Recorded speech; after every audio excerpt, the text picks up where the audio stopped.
नमस्कार, सुजस के खास कार्यक्रम हमारे सीएम में आपका स्वागत है। आपके साथ मैं हूं निकिता शर्मा। बांसवाड़ा के चुड़ादा गांव में अद्भुत नजारा देखने को मिला। जब मुख्यमंत्री श्री भजनलाल शर्मा चौपाल में पहुंचे तो मंच और जनता के बीच की दूरी खुद ब खुद खत्म होती नजर आई।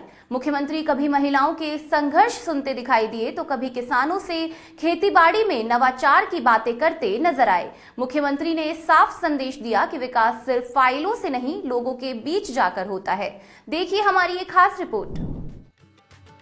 बांसवाड़ा के आदिवासी अंचल चुड़ादा गांव में मुख्यमंत्री श्री भजनलाल शर्मा का एक अलग ही आत्मीय और संवेदनशील रूप देखने को मिला। उन्होंने चौपाल में बैठकर ग्रामीणों के साथ अपने दिल की बात की। इस दौरान राजीविका से जुड़ी महिलाओं के लिए CLF कार्यशाला और पैकेजिंग यूनिट लगाने के निर्देश हों या किसानों को जैविक खेती और प्रोसेसिंग यूनिट्स के लिए प्रेरित करना, मुख्यमंत्री के हर संवाद में गांव, गरीब और आत्मनिर्भर राजस्थान का विजन साफ दिखाई दिया। जब मुख्यमंत्री ग्राम विकास चौपाल में पहुंचे तो आदिवासी बंडी और तीर कमान भेंट कर मुख्यमंत्री का स्वागत किया। जनजातीय संस्कृति के परिधान में मुख्यमंत्री स्थानीय संस्कृति के रंग में रचे बसे नजर आए। इस दौरान स्थानीय कलाकारों ने आदिवासी अंचल के पारंपरिक लोक नृत्य भी प्रस्तुत किए। इसके बाद मुख्यमंत्री ने महिलाओं से संवाद किया। चौपाल में स्वयं सहायता समूहों, राजीविका व लखपति दीदी योजना से जुड़कर आत्मनिर्भर बनी महिलाओं ने अपने संघर्ष और सफलता की यात्रा साझा की। राजीविका से जुड़ी गुणवती निनामा ने मुख्यमंत्री के साथ अपनी कहानी साझा करते हुए बताया कि उनकी स्थिति पहले अच्छी नहीं थी, लेकिन राजीविका से जुड़ने के बाद वह लगातार आगे बढ़ती गई। गुणवती ने बताया कि आज वह 15 से 20 हजार रुपए महीना कमा रही हैं। मेरी सबसे पहले आर्थिक स्थिति बहुत खराब थी, तो मैं राजीविका में 2021 में जुड़ी। राजीविका में जुड़ने से मेरी आर्थिक स्थिति पहले से बहुत बेहतर हुई और आने जाने में कोई समस्या नहीं। पहले तो हस्बैंड पूछता था कहाँ जा रहे और कहाँ नहीं। राजीविका में जुड़ने पर मैं एक बंधन मैनेजर के कार्य पर कार्य करती हूँ, तो मुझे जगह जगह कई स्टॉल जैसे राजसखी मेला हो, सरस मेला हो, आदि महोत्सव हो, आकांक्षा हाट हो, वहां पर मुझे स्टॉल लगाने का अवसर मिला और मैं मतलब ऑर्गेनिक और केमिकल युक्त प्रोडक्ट निर्माण करती और जैसे कि राजीविका मेलों में, सरस मेलों में वहां मेरी स्टॉल लगाती और अधिक से अधिक प्रोडक्ट सेलिंग किया। धन्यवाद। आपने स्टार्ट किया जब से आपको क्या क्या परेशानी आई जब पहली बार आप जुड़ी? सर पहली बार जुड़े तो घर से इधर उधर जाने के लिए भी समस्या आई, क्योंकि कहीं जाते तो पति पूछते हैं कि कहाँ जा रहे हो, क्या काम है। यूं राजीविका में जुड़ने के बाद तो वो खुद ही रखने के लिए आते कहीं आने जाने में। यूं तो अभी आप करती हैं तो आपको आर्थिक स्थिति कैसी है? आप महीने में कितना कमाती हैं? वो सारी बहनों को बताइए आप। सर मेरी स्थिति पहले से बहुत अच्छी है। मैं महीने में 15 से 20 हजार कमा लेती हूँ सर। बहुत अच्छा। बच्चों की पढ़ाई? बच्चे तो सर छोटा है अभी तो। चलिए बहुत अच्छा। पति क्या करते हैं? सर पति भी वो प्राइवेट जॉब करते हैं। अच्छा, तो घर ठीक प्रकार चलता है? हाँ सर ठीक चलता है, पहले से बहुत अच्छा चलता है। चलिए बहुत अच्छा गुणवंती जी, बहुत अच्छा। आपने अपने जीवन में एक बदलाव लाई हैं। सभी माता बहनों से क्या कहना चाहोगी आप? सभी माता बहनों से यही कहना चाहती हूँ कि राजीविका में जुड़ने के बाद बहुत मतलब आगे बढ़ने का मुझे अवसर मिला और मेरी आर्थिक स्थिति में भी बहुत सुधार हुआ। बिजनेस कॉरेस्पॉन्डेंट सखी की ट्रेनिंग लेकर आत्मनिर्भर बनी निर्मला ने बताया कि आज वह 15 लाख से अधिक का ट्रांजैक्शन कर रही है, जिससे लगभग 15,000 महीने की इनकम हो रही है। अब उनके क्षेत्र के लोगों को बैंक की लाइन में लगने की आवश्यकता नहीं रही। उन्होंने महिलाओं से अपील करते हुए कहा कि वे भी समूह से जुड़ें और आगे बढ़ें। मैं BC सखी हूँ सर। 2018 में मैं समूह में जुड़ी। उसके बाद मैंने 2021 में ट्रेनिंग की BC की। उसके बाद मैंने 12वीं, तो पहले 12वीं भी नहीं की थी, मैंने 10वीं की और BC की ट्रेनिंग ली थी सर। मेरे को पहले पता नहीं था, मतलब अपन 10वीं 12वीं वाले भी नौकरी कर सकते हैं, मेरे को मालूम नहीं था। उसके बाद मैंने ट्रेनिंग ली। मेरे 6-7 दिन की ट्रेनिंग बांसवाड़ा में हुई। वहाँ गई, मैं वहां से आई, फिर मेरी आईडी बनी, उसमें मैंने ट्रांजेक्शन ऑनलाइन करना शुरू किया। तो सर मेरे 15 लाख से अधिक 15 लाख हर महीने ट्रांजेक्शन में करती हूँ। उसमें मेरी इनकम 15,000 होती है, 15-16,000 होती है। उसमें मैं मोबाइल रिचार्ज भी करती हूँ, लाइट बिल भी भरती हूँ, नल बिल भी भरती हूँ और फसल बीमा भी करती हूँ। और इसमें ये अपन ये ऑनलाइन काम सारा सब कर लेते सर। ये पेंशन वाले जो हमारे बुजुर्ग लोग हैं वो घर पे नहीं आ सकते, जैसे सेंटर पे नहीं आ सकते, उनके घर पे जाके भी पैसे निकालती हूँ, उनके घर भी जाती हूँ सर मैं। और उनको बैंक में जाने की जरूरत नहीं है। हमारे पंचायत, हमारे 2 पंचायतें हैं सर पास में, मतलब कोई भी नहीं जाता बैंक में, कोई लाइन नहीं लगता वहां जाके। और उनके साथ में मैं सत्यापन का भी काम करती हूँ, ये काम करते हैं सर। 15-16 हजार रुपए कमा लेती हैं। हाँ सर। आप शुरू में जुड़ी थी तो क्या परेशानी आई थी सर आपको? मेरे को पता ही नहीं था कि जुड़ना चाहिए या नहीं चाहिए। 2 दीदी आए थे हमारे सीआरपी टीम उधर उदयपुर से, तो उन्होंने आके बोला कि दीदी आपका आधार कार्ड दो और आपका फोटो दो, हम समूह में जुटे। हमको बोला भाई नहीं जुड़े, हम क्यों जुड़े समूह में, क्या पता कहाँ जोड़ेंगे, ये डर भी लगता है सर। तो फिर हमने दिए कागज तो दिए। फिर धीरे धीरे हमारे बीपीएम सर ने मेरे को बोला निर्मला जी आप तो कम से कम फोन चला सकते। सर मैंने फोन तो नहीं चलाया, कीबोर्ड वाला फोन था। तो नहीं, एक बार जाके तो देखो, आप ट्रेनिंग करो, कभी आ जाए तो जाना ही। मैं वहाँ पे गई, वहाँ पे सर ने मेरे को कंप्यूटर बताया, एक दिन तो फोन बताया, कंप्यूटर बताया, फिर पढ़ाया सर ने, 5-6 दिन किया। हाँ तो वो मेरे को आ गया। फिर एग्जाम हुआ ऑनलाइन, तो मैंने एग्जाम भी पास कर लिया। फिर मेरे को आईडी बना के दे दी उन्होंने, तो उस आईडी से मैं काम कर रही हूँ अभी भी। अब पति क्या कहते हैं? सर पति पहले तो वो मेरा पियर जाने के लिए भी मतलब जा बस में जा तो जाना होता चली जा, मेरे पास पैसे नहीं, ये स्थिति थी। अभी मेरे को साथ में ले जाते हैं और साथ में लाते हैं सर, कि वहाँ पे घर पे विड्रॉल वाला लोग आ गए, हमारे वो कस्टमर परेशान हो गया, तेरे को चलना पड़ा यूं, बस साथ में गए 1 घंटा में वो चलो, ये बात है। देखिए माता बहनों, आपकी बहन है, पहले बस में जाने के लिए कि जाइए आप, और अभी भी अब इनको इतना समय नहीं है कि 1 घंटे अपने वहां जा करके रुक जाए। इतनी जल्दी रहती है कि आए चलिए 1 घंटे बाद। बहुत अच्छा।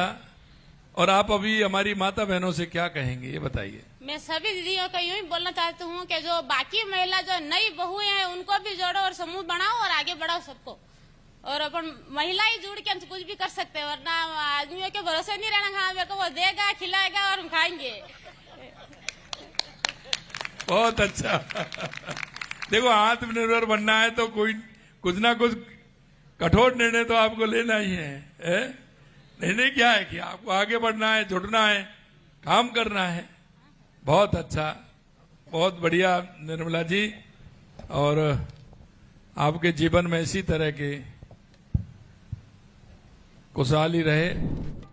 महिलाओं से संवाद के बाद मुख्यमंत्री ने स्वयं सहायता समूहों से जुड़ी महिलाओं को चेक भी सौंपे। इस दौरान उन्होंने वंदन मैनेजर विधिका के आग्रह पर बांसवाड़ा में राजीविका बहनों के लिए सीएलएफ कार्यशाला बनवाने और क्लस्टर मैनेजर धर्मिष्ठा पांड्या के अनुरोध पर उत्पादों की पैकेजिंग यूनिट स्थापित करने के लिए कलेक्टर को निर्देश दिए। कुशलगढ़ के चुड़ादा गांव में मुख्यमंत्री ने ग्राम विकास चौपाल कार्यक्रम में किसानों एवं पशुपालकों से भी संवाद किया। उन्होंने किसानों के साथ कृषि क्षेत्र में हो रहे नवाचारों पर खुलकर बात की। किसानों ने अनुभव साझा करते हुए योजनाओं के संचालन के लिए मुख्यमंत्री को धन्यवाद दिया। प्रगतिशील किसान भरत कुमावत ने बताया कि कैसे वे प्राकृतिक खेती शुरू कर अन्य किसानों को भी प्रेरित कर रहे हैं। आपने जो प्रारंभ की उसकी कहानी किसानों को थोड़ा सा बताइए कि आपने कैसे प्रारंभ की और आपको फिर इसमें धीरे धीरे मन लगता गया और आप इसको आगे बढ़ाते गए। तो एक बार सभी किसानों से क्या कहना चाहेंगे आप?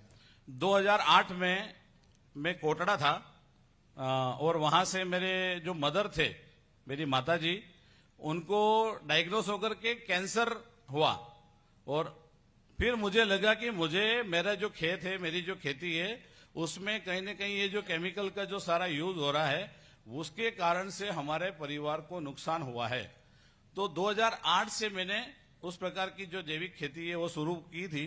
पहले मुझे भी नुकसान हुआ बहुत सारा, लेकिन धीरे धीरे करके यहाँ जो मेरे जो जनजाति किसान थे उन सब लोगों ने मिल करके और हमारा जो ग्रुप बना करके हमने कुछ खेती करना शुरू किया। हमारे कुछ नए प्रयोग करने शुरू किए, नवाचार करना शुरू किया।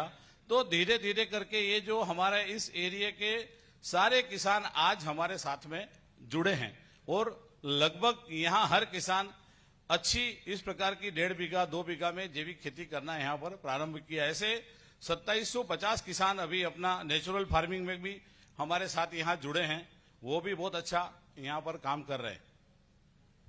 बहुत अच्छा माननीय भरत कुमावत जी, आपने एक अच्छी पहल की है और मैं किसान भाइयों से भी कहूंगा कि देखिए आपके ही यहाँ के किसान हैं और ये भी नहीं है, ये भी इन्होंने कहा है कि छोटे किसान।